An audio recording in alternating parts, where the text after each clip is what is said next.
నాకు కోర్టు సమన్లు రావటం ఏంటయ్యా? చూడండి, వచ్చింది సమన్లే గాని జడ్జిమెంట్ కాదు. జడ్జిమెంట్ మీ ఫేవర్ లో వచ్చేట్టు నేను చూస్తాను. అదండి వెళదాం కోర్టు. ఈడెక్కడే బాగున్నాయర్రా. ఇదిగో లాయరు, రేపే ఎంసెట్ పరీక్షలయ్యా. మధ్యాహ్నం 1 గంట 2 గంటల మధ్యన పేపర్ లీకేజ్ ముహూర్తం పెట్టా. ఆ గంటలో వెళ్తేనే పని అయ్యేది, మన చేతికి డబ్బు అంది. లేకపోతే మనకి అడ్వాన్స్ ఇచ్చిన పార్టీలందరూ లబ లబ లబ లబ కొట్టుకుంటారు. మన పొజిషన్ వీక్ అయిపోతుంది. మధ్యాహ్నం 1 గంట లోపు కోర్టులో మీ పని అయ్యేట్టు నేను చూస్తాను. పదండి.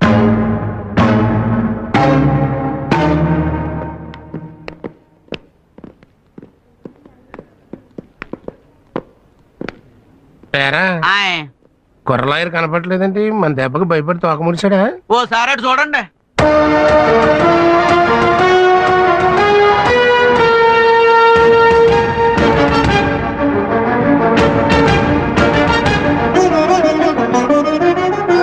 అమ్మా,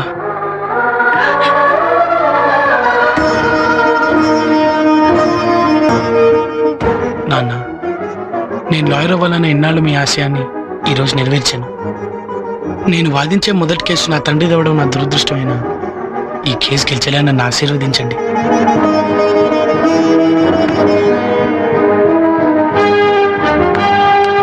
సత్య, రేపు ఎంసెట్ ఎగ్జామ్స్. ఆ సాంబశివం గారు ఎట్టి పరిస్థితుల్లోనే ఎంసెట్ పేపర్స్ లీక్ చేయడానికి ప్రయత్నిస్తాడు. వాడు కోర్టులోనే ఉండాలి కాబట్టి వాడి పిఏ మీద ఒక నిశ్చయించండి. Okay, come on move.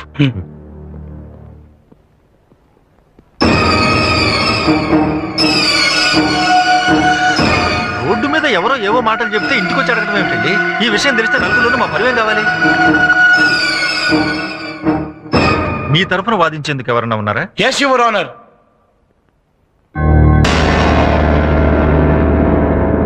Proceed. Look mister Sambasivam, చూస్తూనే ఉన్నానండి. మీరు రాఘవ్ గారిని మీ ఇంటికి పిలిచి 10 లక్షల లంచం ఇస్తాన్నారా? లంచం?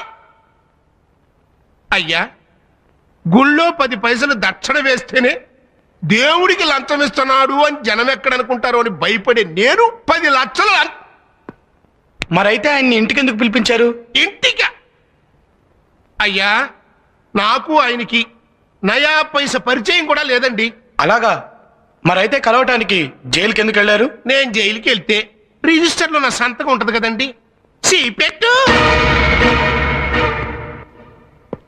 యువర్ ఆనర్, చట్టానికి కళ్ళు లేవంటారు, కానీ ఇప్పుడు చట్టానికి కళ్ళున్నాయి. జైలు రిజిస్టర్లో పేరును మార్చగలరు, కానీ అదే జైల్లో ఉన్న క్లోజ్ సర్క్యూట్ కెమెరాలో రికార్డ్ అయిన దృశ్యాన్ని ఎవ్వరూ మార్చలేరు. Please allow me your honour.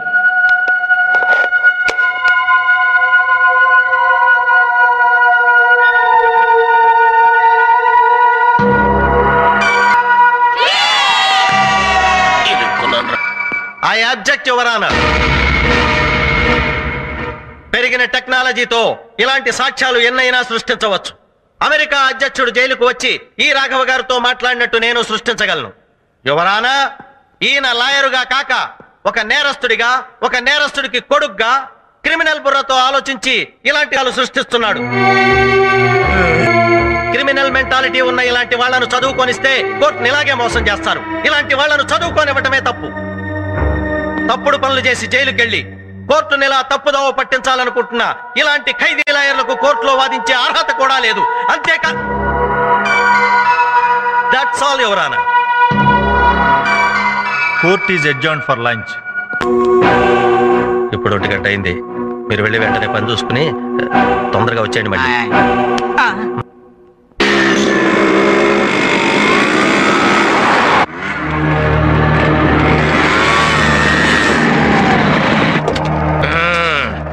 రెడీగా ఉన్నారు? ఏంటండి ఎంత లేట్? మనం చేసేది లీకేజ్ వ్యాపారం. లేట్ కాకుండా ఎట్టుంటదయ్యా? బ్రేక్ టైంలో కానీ బోల్ నుంచి బయటపడలా. సర్లే, క్యాచ్ తీసుకోండి సార్. అందరిది కలిపి 2 కోట్లు. ఇదిగోండి సార్ పేపర్లు. Okay okay. రై, ఈ మొత్తాన్ని 2 సూట్ కేసులు సర్దేసి. అలాగండి. ఇక ఒరిజినల్ పేపర్ జెరాక్స్ కాపీ.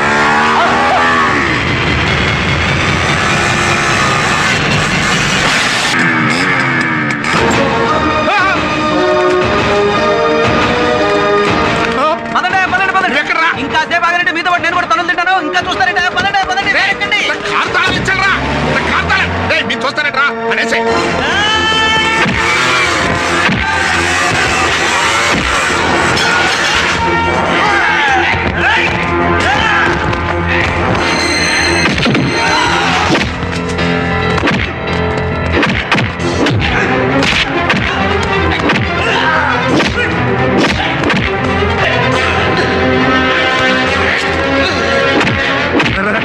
వదిలే.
వచ్చాడు.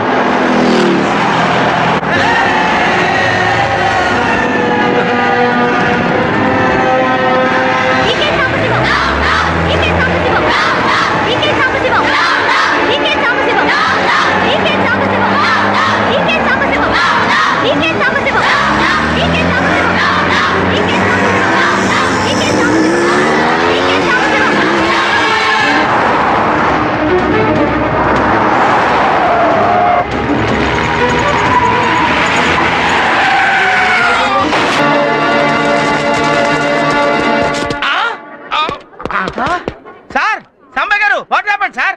కాలు కారులో ఇరుక్కుపోయిందయ్యా. ఓ మీరేం కంగారు పడకండి సార్, డాక్టర్ నేనున్నాను కదా, రక్షించుకుంటాను. అరే లీకేజ్ డాక్టర్, నీకు చెంచాకి చాకు తేడా తెలుసు ఆయన. నన్ను మంచి డాక్టర్ దగ్గర తీసుకెళ్ళు. ఇచ్చేసాను సార్. సార్ కాలు కోసేసి బాడీ బయటికి లాగేస్తాను సార్, మీరేం భయపడకండి సార్. సార్ కాలు పోతే 2 కర్రలు సంకలో పెట్టుకుని మిమ్మల్ని మీరే మోసుకెళ్ళొచ్చు సార్, కానీ మీరు పోతే మిమ్మల్ని మోయడానికి 4 మనుషులు కావాలి సార్. వద్దు వద్దురా నాయనా, నా చావునేంత నాయనా, నన్ను వదిలేరే. ఈ ప్రాణాన్ని నా ప్రాణం ఇస్తాను sir. Doctor Brahma, what is this? This is operation. Caesarean operation చేసి బేబీని బయటికి తీసినట్టు కాలు కోసేసి బాడీ బయటికి లాగుతా. Oh shit! ఈ టైంలో ఉపయోగించాల్సింది డాక్టర్ తొక్కల బ్రెయిన్ కాదు, నాలాంటి great engineer brain. Call cut చేయకుండా కార్ కట్ చేసి బాడీ బయటికి తీద్దాం. మీ ఇద్దరేంట్రా నా పాలెడు యమభటుల్లో దొరికారు. నన్ను వదిలేంట్రా బాబు, మంచి ఏం పర్లేదు సార్. కాలు కార్ కట్ చేయాలి. కాదు కాలే కట్ చేయాలి. కాదు కారే. కాలే కట్ చేయాలి. కాలే కట్ చేయాలి. కాలే కట్ చేయాలి. ఏ, కార్.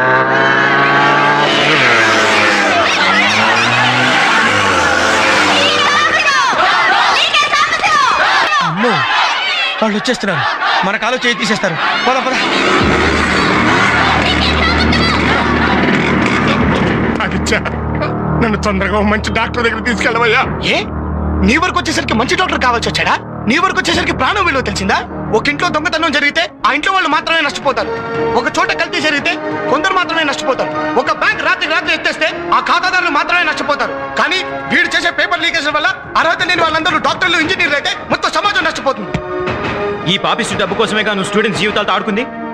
రే, నీకు ఈ డబ్బు కంటే 10 డబ్బు ఇస్తాం. నీ వల్ల నాశనం అయిపోయిన స్టూడెంట్స్ జీవితాలకి న్యాయం చేయగలవా? చేయరా?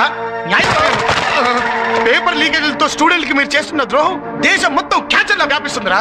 మీరు మీలాంటి విద్యా సంస్థలు తయారు చేసిన స్టూడెంట్లు డాక్టర్లు, ఇంజనీర్లు, టీచర్లు, లాయర్లుగా మరి అన్ని రంగాల్ని సర్వనాశనం చేస్తున్నారు. ప్రపంచ దేశాల్లో ఏ స్టూడెంట్ కి తీసుకుని స్టూడెంట్స్ ఇండియాలోనూ ఉన్నారు. కానీ వాళ్ళ తెలివితేటలు మీలాంటి స్వార్థపరుల వల్ల అన్యాయం అయిపోతున్నాయి. భారతదేశపు భవిష్యత్తు మా స్టూడెంట్స్ భవిష్యత్తు పైన ఆధారపడిందిరా. స్టూడెంట్స్ భవిష్యత్తు బాగుండాలంటే నీలాంటి వాళ్ళు బ్రతుకుండకూడదు. రే పెట్రోల్ అందుకుంటా.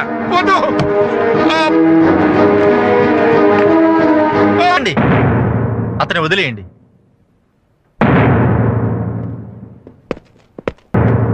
ఆదిత్య, నన్ను క్షమించవయ్యా. నేను చేసిన తప్పులన్నీ కోర్టులో ఒప్పుకుంటాను. ముందు నన్ను కాపాడు బాబు. వెళ్ళి హెల్ప్ చేయండి.